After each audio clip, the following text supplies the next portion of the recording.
আচ্ছা, আপনাদের এখানে এখন কয়টা আছে?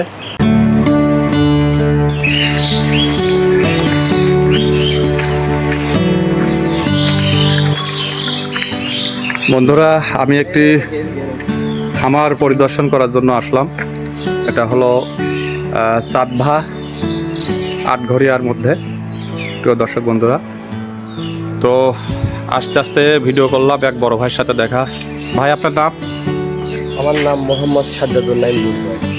মোহাম্মদ সাজ্জাদুল আপনি নাইম দুর্জয়। আচ্ছা, তো ভাইয়ের সাথে দেখা হলো, ভাই আমাদেরকে আমন্ত্রণ জানালো। ভাই, আপনি পেশা হিসাবে কি করেন? জি, আমি ফার্স্ট ইয়ার পর্যন্ত পড়াশোনা করে এখন এই যে বাবার সাথে খামার দেখাশোনা করি। আপনার বাবার সাথে খামার দেখাশোনা করেন। প্রিয় দর্শক বন্ধুরা, দেখতে পাচ্ছেন এটা গ্রামের মধ্যে ভাই কত সুন্দর এই যে ফ্রিজিয়ান জাতের একটি খামার করেছে। প্রিয় দর্শক বন্ধুরা, তো এখানে এই যে গাভী রয়েছে। ভাই, আপনার এখানে কি ষাঁড় গরু আছে?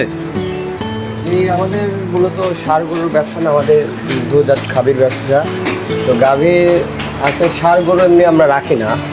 8 মাস 10 মাস হলে আমরা বিক্রি করি। আচ্ছা, আপনাদের এখানে এখন কয়টা আছে? আমাদের এখানে গাভী আছে মাশাআল্লাহ 10টা। 10টা।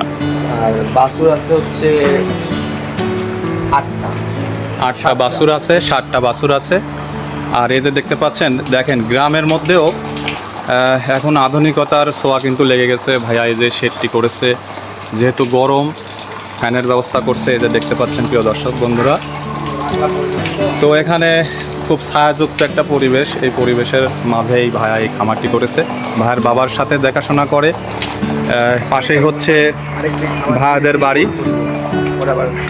আর একটা খামার এই যে আপনার অন প্রসেসে রয়েছে। ভাইয়ার এদিকে বাড়ি, বিল্ডিং বাড়ি। দেখে বোঝা যাচ্ছে যে ভাইয়ারা আর কি অবস্থাশালী লোক গ্রামের মধ্যে। তো এই যে এখানে একটি শেড তৈরি হচ্ছে। ভাই, গরু ব্যবসায় কি লাভ করা যায়?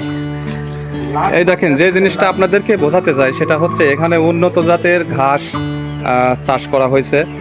তো সমস্ত খাদ্য যদি কিনে খাওয়া যায় তাহলে কিন্তু লাভের আশাটা বেশি হবে না। দেখতে পাচ্ছেন এই যে এখানে ঘাস কেটে রাখছে। এগুলো ঘাস কাটার মেশিন আছে ভাইদের, যেহেতু গরু অনেক। তো এই ঘাসগুলো কি আপনাদের নিজের জমির? জি, আমাদের নিজস্ব জমিতে 3.25 বিঘা ঘাস লাগানো হয়েছে। আচ্ছা আচ্ছা, 3.25 বিঘা। জি। আর তো দানাদার খাবার খাওয়ান তো? দানাদার খাবার আছে, এর সাথে 3 বেলা দানাদার খাবার চলে। 3 বেলা। মূলত ঘাসই হচ্ছে দুগ্ধজাত গাভীর জন্য ঘাসই মূল খাবার। ঘাসই মূল। দেখেন ভাইয়া, যেহেতু ওনারা একটু সফল খামারি, সফল না হলে কিন্তু এরকমের একটা খামার ওনারা তৈরি করতেন না। এই যে দেখতে পাচ্ছেন, আমাকে অনেকে জিজ্ঞেস করেন যে আসলে খামার কিভাবে করবেন। এই যে খাবার পাত্র, পানির পাত্র এদিকে আছে। প্রিয় দর্শক বন্ধুরা, দেখতে পাচ্ছেন। তো এই শেডটি মোটামুটি কি একটা আইডিয়া আছে ভাই, আনুমানিক কত টাকা খরচ হয়েছে এই নতুন শেডটা করতে? আমাদের এখানে আগে যে এই ঘরটা আগে ছিল, আচ্ছা। এই ঘরের খরচ যদি ধরি প্রায় 3 থেকে 4 লাখ টাকা খরচ। 3 থেকে 4 লক্ষ টাকা। আর এই যে হাইটটা, অনেকেই আপনারা হাইটটা জানতে চান যে এখানে খামারের হাইটটা কত হবে। তো এখানে মোটামুটি আপনার 2 ফিট প্লাস একটু জায়গা আছে। আর এই যে গরু বান্ধার জন্য আপনার বালা ব্যবহার করা হয়েছে, এবং পানি বের হওয়ার জন্য দেখেন বন্ধুরা, এখানে কিন্তু আপনার পেপসির বোতল ব্যবহার করা হয়েছে। এই যে এখানে মুটকিটা খুলে দিলে কিন্তু পানি বের হয়ে যাবে।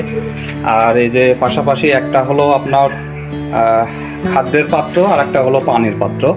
তো এখানে কয়টা সিস্টেম করছেন গরু রাখা যাবে? এই পাশে মূলত সিস্টেম করছি ছোট বাছুরের জন্য, আর ছোট বাছুর, বড় গাভীর জন্য। আচ্ছা, ওইদিকে একটু জায়গা চওড়া? জি, জায়গা চওড়া না, মানে আমরা সিস্টেম করছি যে বড় গরু ওই পাশে রেখে ছোট বাছুরগুলো যেন খোলামেলা থাকে, আমরা এখানে বেঁধে রাখবো না। ওই পাশেও 6টা, এই পাশে 6টা, কিন্তু আমরা মূলত এই পাশে বাছুরগুলো ছেড়ে পারবো। বাছুরগুলো ছেড়ে পারলে হয় কি, ওরা যত স্বাধীনতা পাবে তত আরো বৃদ্ধি ভালো হবে। আচ্ছা। আর দুগ্ধজাত গাভীগুলো সব বেঁধে রাখবো, গাছটা 3 থেকে 6টা।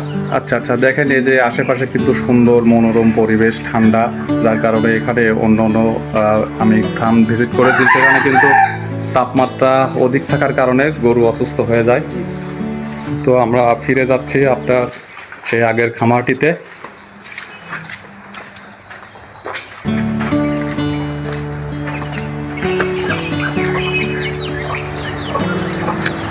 এই যে দর্শক বন্ধুরা, তো আপনারা তো এখানে দুধ বিক্রি করেন তাই না? জি, আমরা মেলে দুধ দিই। আপনারা কি মানে লোকাল খুচরা বিক্রি করেন না কোথাও? খুচরা বিক্রিও করি, এমনি যারা বাসা থেকে এসে নিয়ে যায় তাদের জন্য বিক্রি করি। এখানে কত টাকা লিটার এমনি বিক্রি করেন? 70 টাকা 65 টাকা এমনি 70, যখন 65 দাম এরকম। হয়। আচ্ছা, আনুমানিক আপনাদের প্রতিদিন কত লিটার দুধ হয়? 100 কেজি আপ হয়, 100 কেজি ডাউন হয়। যখন মনে করেন 10টা গাভী থাকে তখন 120-30 কেজি হয়। আবার যখন মনে করেন গাভীর পেটে বাচ্চা আসে তখন মনে করেন আবার একটু ডাউন আসে। একটা আচ্ছা। গাভী বাদ দেয় দোয়ানি।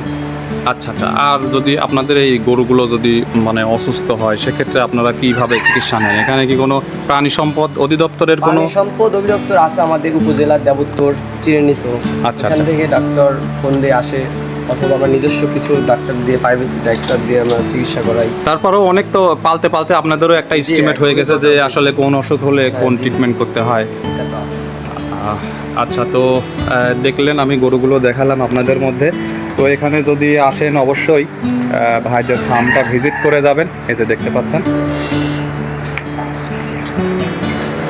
এই যে ভাই, বড় ভাই এখানে আসলাম। তো সবার জন্য শুভকামনা রইলো, ভাইয়ের জন্য অনেক শুভকামনা রইলো। ভাইয়া একটু আমাদেরকে কষ্ট করে সময় দিলেন, এজন্য আপনাকে অসংখ্য অসংখ্য ধন্যবাদ। তো আসসালামু আলাইকুম রহমতুল্লাহ।